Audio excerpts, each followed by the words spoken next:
Home, pois este ano Xacobeo a verdade que ten que ser resonado porque, para empezar, eu quixera resaltar que houve unha predisposición un pouco negativa por parte, sobre todo, dos partidos da oposición a que este Xacobeo tivese xa de entrada, fose marcado como un Xacobeo que non iba a ter uns bons resultados, non? E, bueno, afortunadamente temos que decir, aínda que non rematou este 2010, pois que vai a ser recordado como un Xacobeo que vai batir récords históricos de viaxeiros, récords históricos de peregrinos, e, sobre todo, eu creo que vai a ser recordado porque todo o mundo foi consciente de que nun ano de crise como o que estamos vivindo, pois foi un Xacobeo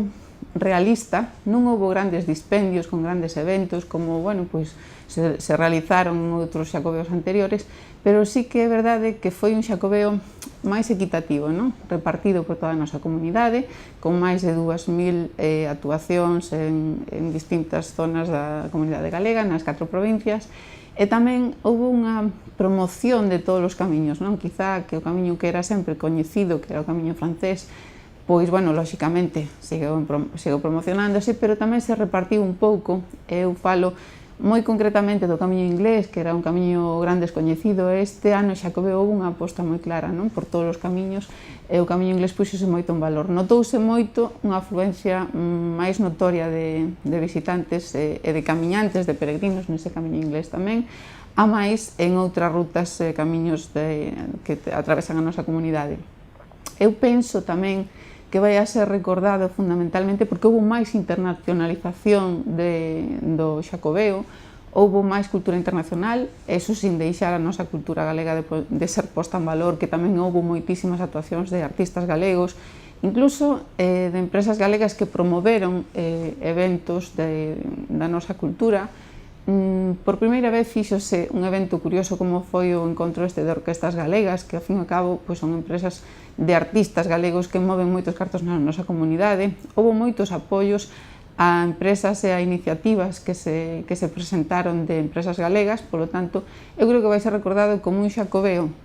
que bateu récords de visitantes, como un Xacobeo no que todos fomos conscientes de que tiña que ser preparado nun tempo récord porque non había tempo tan pronto o novo goberno asumeu digamos, a responsabilidade de organizar este último Xacobeo en moitos anos, hasta o 2021, pois que tiña que organizalo xa, que o tiña que poñer, promocionar, que o tiña que organizar, que tiña que planificar, e, sin embargo, foi unha planificación en tempo récord, pero que vai ser recordada como unha planificación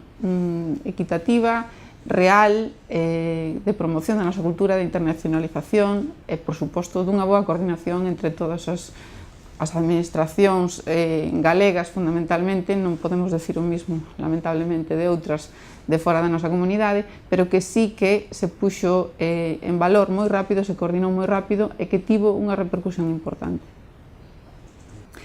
Sin duda que o sector turístico pois é o gran beneficiado deste Xacobeo, non? E os datos, pois, aí están, ainda que todavía non podemos dar os datos finales, porque ainda queda ese impulso desa última gran expectativa que temos coa visita do Papa, pero que agora mesmo xa podemos decir, e de feito xa saliron valoracións nese sentido por parte da Consellería de Cultura e Turismo, de que o sector turístico, pois, lóxicamente, tivo un pulo importantísimo gracias a este ano Xacobeo. Esas expectativas que había de ese diferencial no noso PIB, pois, lóxicamente, vanse cumplir, porque se xa estamos a falar que nos primeiros meses, ata o mes de setembro, digamos, que xa vai a maior parte da temporada estival e do Xacobeo, pois estamos a falar de que houve un incremento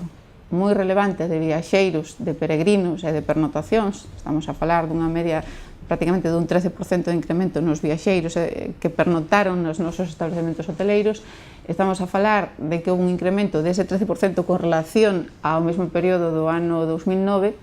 Estamos a falar de que houve un incremento dun 5,1%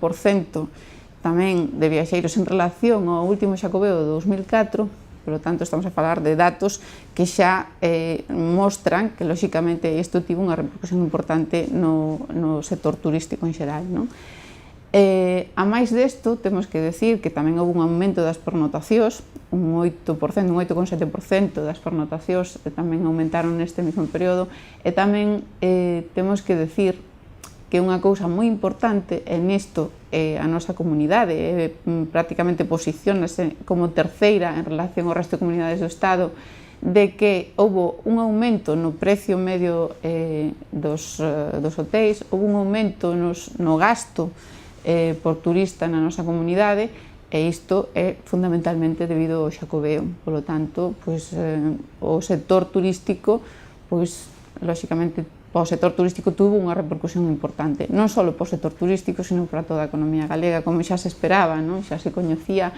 dende o ano 93, que xa pasou isto, xa temos referencias anteriores de outros xacobeos nos que se sabe que o turismo,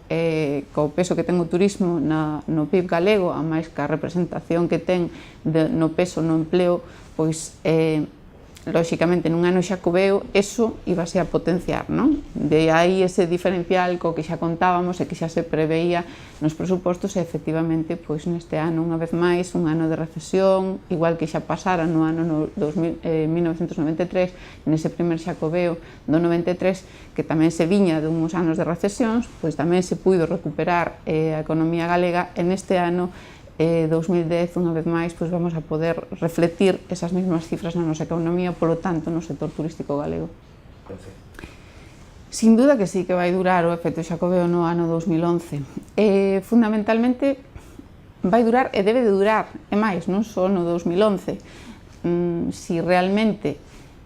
o Camiño de Santiago é o primeiro itinerario cultural europeo dende o ano 93, eso foi posto en valor pola nosa comunidade, moi acertadamente, por certo, co primeiro xacobeo 93, houve, digamos, unha continuidade en sucesivos xacobeos, en seguir a traballar, pero moi puntualmente, non? Ao mellor na programación puntual dos eventos, e, por suposto, tamén na recuperación dos camiños, pero quizá non se fixo todavía esa concienciación de que a mellor imaxe, a mellor marca, unha das mellores marcas que podemos potenciar fora é esa marca Xacobeo, non? Porque recopila un pouco a nosa cultura, a nosa tradición, as sensacións que a xente percibe cando chega a Galicia, é o que pon en valor de Galicia, non? Polo tanto, si vai durar, porque houve moita promoción este ano 2010 e houve moita promoción internacional. De feito, unha das cousas que se fixo e que se coñece, ainda salían datos fai pouco nun diario de información turística, salían datos en que se reflicte un claro interés, por exemplo, do turismo xaponés, que sabemos que un turista potencial que gasta moitos cartos cando viaxa, e que, como nestes momentos Xapón xa saleu da recesión a partir do ano 2009, empeza a volver a viaxar, é un turista moi interesado en temas culturais e manifestou claramente un interés polo Camiño de Santiago. Houve unha promoción xa nunha das feiras máis importantes que se celebran en Tokio, non somente en Tokio, senón en outros países, a nivel internacional fixose moita promoción, pero refírome a este caso puntual porque si sabemos que si incidimos, de feito xa se está contemplando por parte da Secretaría Xeral incidir en asistencias a ferias internacionais, en promoción, si incidimos en isto, si continuamos insistindo nesta promoción, lóxicamente ese interese polo Camiño de Santiago que se conoce tradicionalmente por todos os países de Europa, a máis en outros países de fora de Europa como o que estamos a falar, si vai a ter unha continuidade, si vai a ter unha repercusión, porque houve moitos inputs de Galicia fora, non? Eso de Galicia, donde, ahora e cando Galicia donde, non? Un pouco ese eslogan que se tiña, si foi agora neste ano Xacobeo 2010, pero Galicia vai a seguir sendo donde no 2011, no 12, no 13, de aquí ao próximo Xacobeo.